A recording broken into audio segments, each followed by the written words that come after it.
Good afternoon and welcome to Cedar Point, America's roller coaster. We're very happy you could join us here today. This is an exciting moment in Cedar Point's 142-year history. Today is a great day to be at Cedar Point. It's really an historic day. Although this season we have a life-size T-Rex to say hello to our guests every day up front, the entrance to Cedar Point has pretty much been unchanged for many years, even decades. In fact, when I was a ride operator in 1969 on the Frontier Lift, entrance to the park was just the way it is today, pretty much. The ticket booths in front of me and behind most of you were built in the 1960s. In fact, if you walk out to the end of the booths and look straight down the line, the structure appears to be tilting ever so much. I can tell you, it is not an optical illusion. It's time for a change. First impressions count for a lot.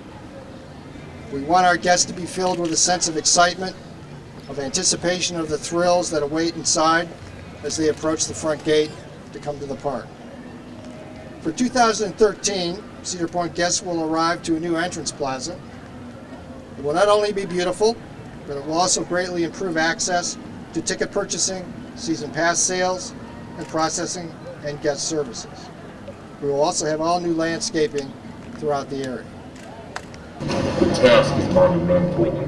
Tallest drop, longest ride, massive maneuvers. Look and see what I have seen.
So who's ready to ride?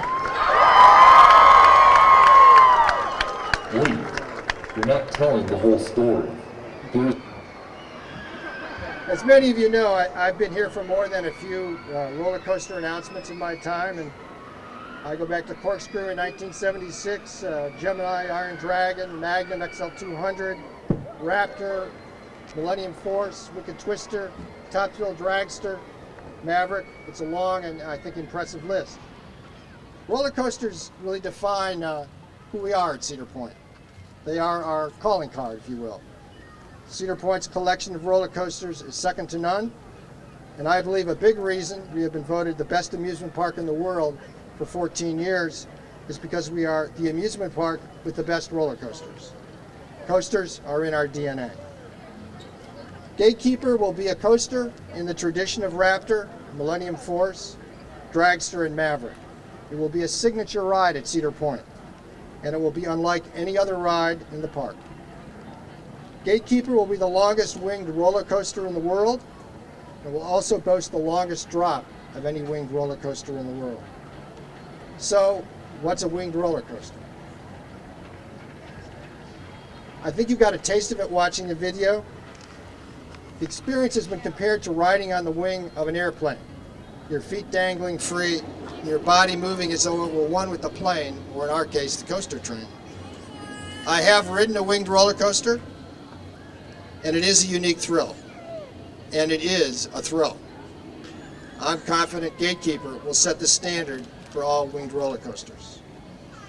When we built Raptor in 1994, our then Vice President of Planning and Design, Lee Jewett, made the statement that Raptor would change the front of the park forever. Lee was certainly right. I believe Gatekeeper will change the entrance of the park forever. Our guests will literally, as you saw in the video, walk under the coaster to enter the park. Lots of sporting events are started with flyovers. Well, at Cedar Point next year, about 500 times a day, we're going to have a flyover. Gatekeeper will actually be a very quiet ride. It won't have the roar of Raptor, for reasons my colleague Monty Jasper is going to share with you in just a moment.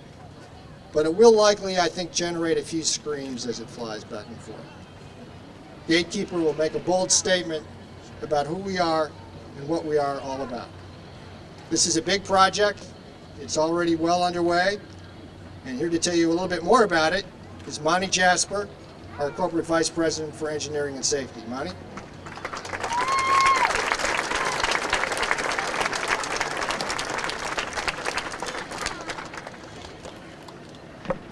Thank you, John. You know what, my responsibilities as corporate engineer of safety and engineering, I get to oversee construction for the Cedar Fair Parks. And as many of you can guess, we've already been working on Gatekeeper for some time now, and I can tell you we're really excited.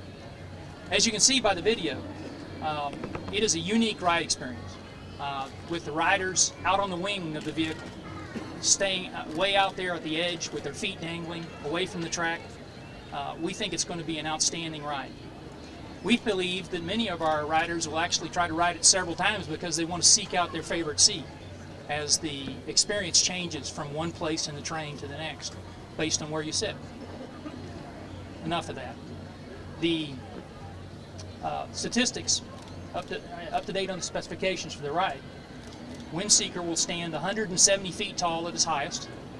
It will be traveling at 64 feet per second, or excuse me, 64 miles per hour at its fastest, and will travel 4,164 linear feet on one trip. It is a ride that's manufactured by a Swiss company by the name of Bollinger & Mabillard.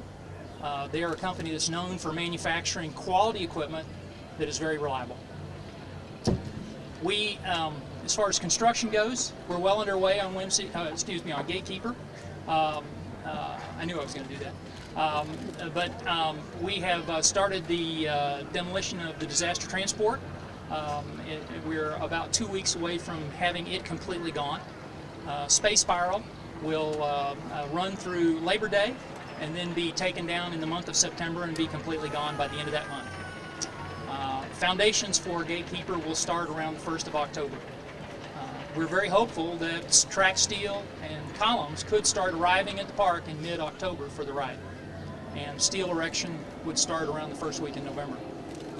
After that, the station would be started around the first week in December. So, you know, I will say that Gatekeeper will be the third of our rides by Bollinger & Mabillard here at Cedar Point. The first two, Raptor and Mantis, were extremely unique and wonderful attractions for us. And although Gatekeeper will be a unique ride, like its predecessors, we believe it will maximize thrills. Thank you. You know, I covered most everything in the opening remarks on the ride, but you know, we think that Gatekeeper is going to be an exciting attraction. You know, there may be other coasters of similar type out in the world, but we think this has got the best mix, length, height, and style, and reliability to make this a great coaster. We liken it to Raptor. It's going to be a ride a lot like that, and we think it's really going to generate a big push for it. Yeah. Go right ahead.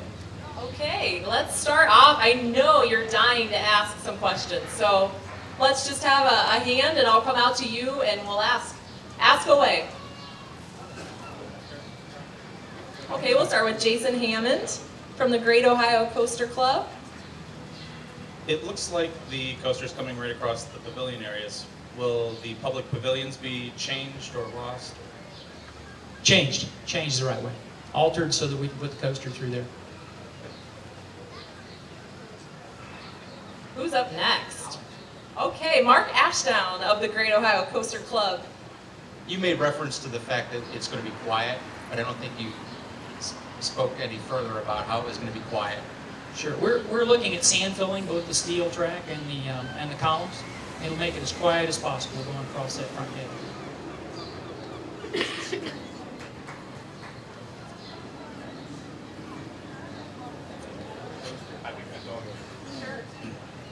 Do we know yet what the height restriction will be? We haven't worked on a final determination on that yet. We kind of know, but we haven't made a final decision and announcement. So. What's your preference? Well, one of the other ones is 50 inches. So Right. We'll keep that in mind. Got a question over here? I will say that probably the best answer for that is that we're looking for a very forgiving restraint. This company makes a nice over-the-shoulder restraint, has a nice vest with it, and we're thinking that a lot larger segment of the population is going to be able to ride this ride. So we're really looking forward to good attractions. That's kind of what I was just going to ask. The Wild Eagle Dollywood has the restraint that comes over and it looks like the vest. And it gets tighter as the ride's going on. Will that be the same type of restraint? You know, I'm not familiar with the restraint that you're talking about, but I have ridden the one at Chicago, and that restraint is quite good, very forgiving, and is kind of what we're looking at.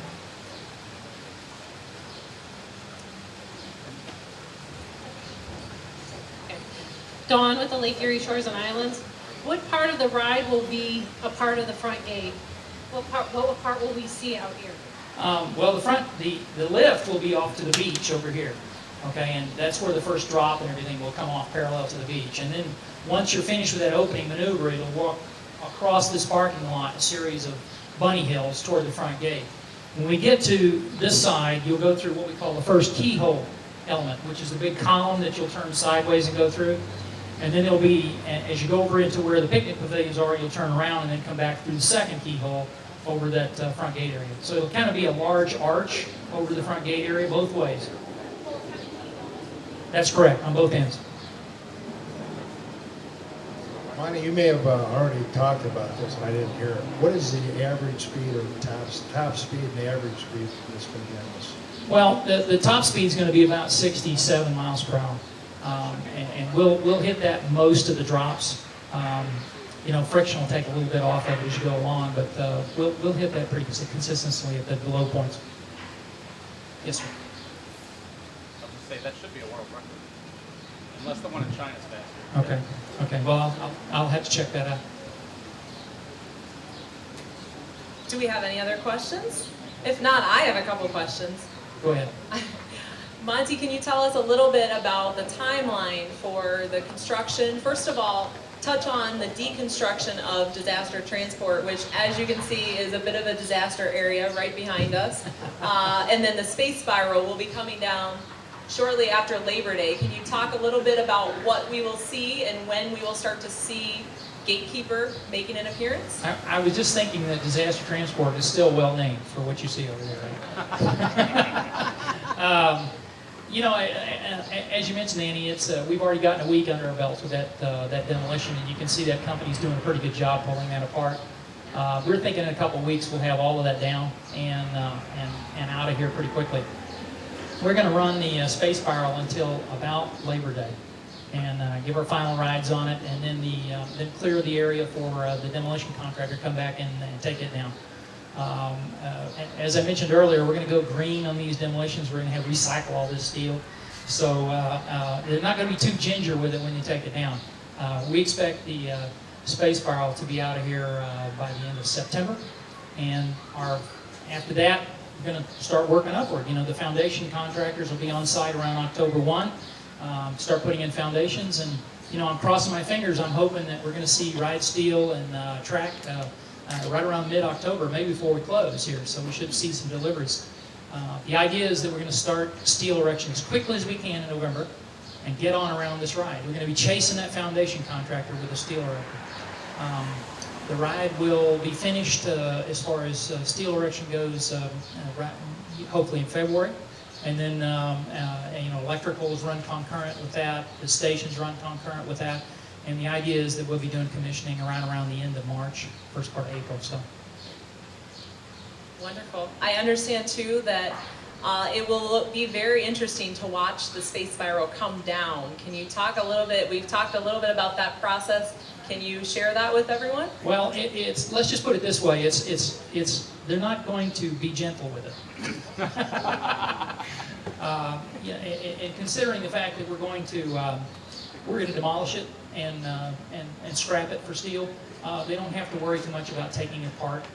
So it's going to be pulled over, and then they're going to snip it apart, just like this company that's doing over there right now. You can see them tearing steel out of those with those big claws. We're going to get after it.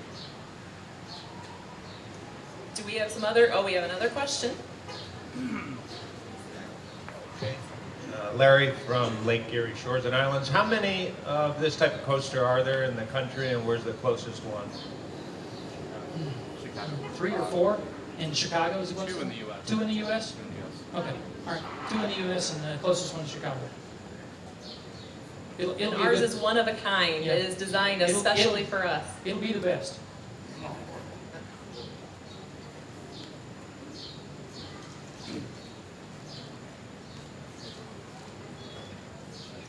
Troika also appears to be very close to the site. Will that be moving?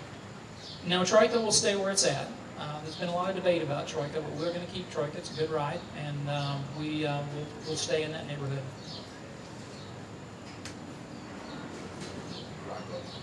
I just wanted to know, are there going to be any theming elements like water mortars or anything like that? Well, we're still working on a lot of that. You know, the Gatekeeper name has kind of a double entendre going because it obviously is in front of the gate, but it's also kind of a medieval, mystical thing that I'm sure that our planning and design people will work out as we go along. So you can see some hints of that already in some of the signage and the design of the name, those kind of things.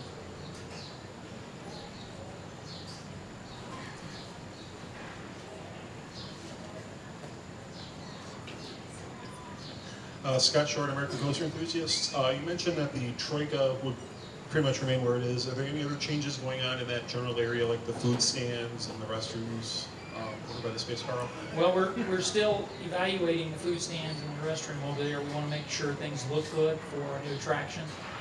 One of the things we always try to do when you build a new ride is make sure that everything around it looks, you know, you're not embarrassed by something, you know, so to speak. You got something brand new on one side of the street and that looks good on the other side. So. Mr. Jasper, one more question for you. Will parking be affected in any of this? Yes, it will be affected because the ride's going to come through part of our parking lot right across here. We will have some areas that are low zones that will be fenced off, and we will have some areas that will be converting into employee parking and moving some of our other employee parking around. So yes, there will be some effects on the main parking lot. Will there be accommodations for that, or are we just losing some less parking? Now we're gonna work it out so that we can shift things around. Thank you. Hi, Matt, Coaster Force. I was just back on the timeline. How far out do you have to start planning a coaster before you start constructing it? You know, most of our coasters are 2 to 3 year projects, and from the time that we start discussing them to the time that they actually open to the public. So we're well on down the road with this one. Hi. Was it a hard decision to not keep even the track for disaster, seeing there's not as many of those type of coasters left? For example, there's one in Ellisburg, Pennsylvania that they've been trying to build for, gosh, probably over 3 or 4 years now.